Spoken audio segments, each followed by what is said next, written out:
खा लो जल्दी। नहीं। स्विंग या जल्दी खा लो अच्छे बच्चे। अरे भाई तू बहुत सालों बाद आया यार, आना अंदर आजा। अरे भाई ये पागल कौन है? इसको तूने अपने घर में क्यों रख रखा है? कौन वो? मैं पागल नहीं हूँ। नहीं भाई ऐसा नहीं है। कई सालों पहले की बात है, मैंने उससे एक मजाक करा था और वो मजाक बर्दाश्त ही नहीं कर पाई। मजाक मैंने सिर्फ इतना से करा था कि मैंने उसे छोड़ दिया। उसके बाद से उस सदमे को वो बर्दाश्त ही नहीं कर पाई और उसकी हालत आज ऐसी है। क्या हो गया? वो अंकल बहुत गंदे हैं, वो मुझे पागल बोल रहे थे। वो अंकल तो पागल है, वो तुम तो अच्छी हो ना। सच्ची? हाँ। Thank you.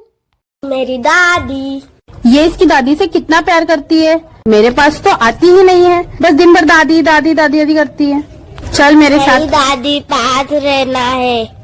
सुनो, मैं तुम्हारी माँ से बहुत परेशान हो चुकी हूँ। उन्होंने मेरी बच्ची को पूरा वश में कर रखा है। तुम उनको अभी के अभी उनके भाई के यहाँ छोड़ कर आओ, नहीं तो मैं ये घर छोड़ के चले जाऊँ। मेरे बेटे को क्या हो दादी गया? कहाँ गई दादी? चुप। क्या हुआ हिमानी? अरे मेरी बच्ची की बहुत तबीयत खराब है, उसको मैं सब डॉक्टर के पास दिखा चुकी हूँ, सारी दवा करवा चुकी हूँ, फिर वो ठीक ही नहीं हो रही है। हिमानी बुरा ना मानो तो एक बात बोलूं? हाँ। तुम्हारी बच्ची की बीमारी की वजह ये बुखार नहीं है बल्कि उसकी दादी है। जब से मैंने देखा है ना, वो हमेशा दादी के साथ ही खेलती थी, हर वक्त दादी के पास रहती थी, और जब से उसकी दादी गई है ना तभी से उसकी तबीयत खराब है। तो मेरी मानो तो तुम्हें अपनी सास को ना वापस बुला लेना चाहिए, तुम्हारी बच्ची की तबीयत ना अपने आप ठीक हो जाएगी। आजा मेरा बेटा। आ गई दादी, आ गई। और भैया दुकान कैसी चल रही है? दुकान एकदम बढ़िया चल रही है। ये कपड़े धोने में तुम्हारे कपड़ों में से कुछ पैसे निकले, ये रख लो। मेरे कपड़े में? नहीं ये मेरे पैसे नहीं है। नहीं नहीं ये मेरे पैसे नहीं है। तो क्या मैंने रखे हैं पैसे तुम्हारी जेब में? पकड़ो इन्हें, मेरे पास और भी काम है, मुझे बहुत सारे काम निपटाने हैं। अच्छा ठीक है चलो ला दो। भैया आजकल भाभी ज्यादा गुस्सा करने नहीं लगी?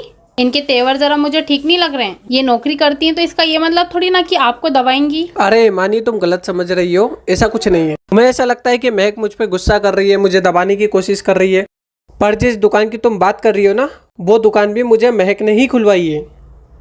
और एक चीज़ और बताऊँ, जो तुम्हें गुस्सा लग रहा था ना, वो गुस्सा कर नहीं रही थी, वो पैसे मुझे देना चाहती थी, इसलिए उसने मुझे गुस्सा करा ताकि मैं पैसे ले लूं और मेरे पास पैसे आ जाए, क्योंकि उसको पता है ऐसे तो मैं पैसे लूंगा नहीं, इसलिए उसने गुस्सा करा और पैसे देके चले गई। इतनी अच्छी भाभी है, मैं तो कुछ और ही समझ रही थी। सुनो, हाँ बोलो। घर वाले होटल जाने का प्लान कर रहे हैं, तो आप रेडी हो जाओ, अपन लोग भी चलते हैं। हाँ मैं होता हूँ रेडी। मेरी एक बात और सुन लो, अपन लोग होटल जा तो रहे हैं, पर वहाँ जाकर के ना तुम पैसे खर्च करने के लिए सोचना भी मत। हाँ ठीक है। सुनो, खाना खाने तो आ गए हैं, पर तुम 1 रुपये भी खर्च मत कर देना। हाँ खाना हो गया है, पैसे दे दो, बच्चे दे उससे पहले।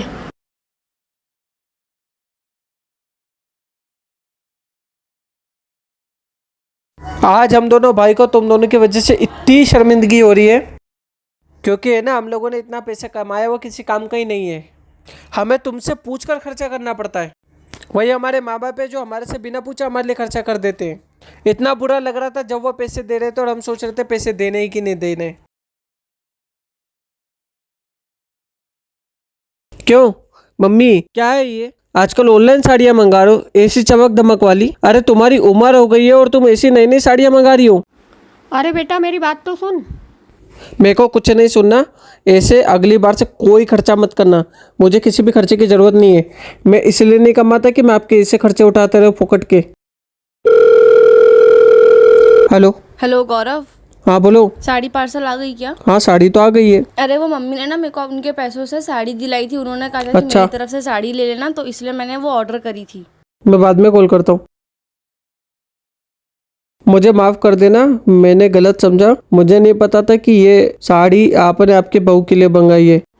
कोई बात नहीं बेटा, मैं तेरी बात का बुरा नहीं मानती।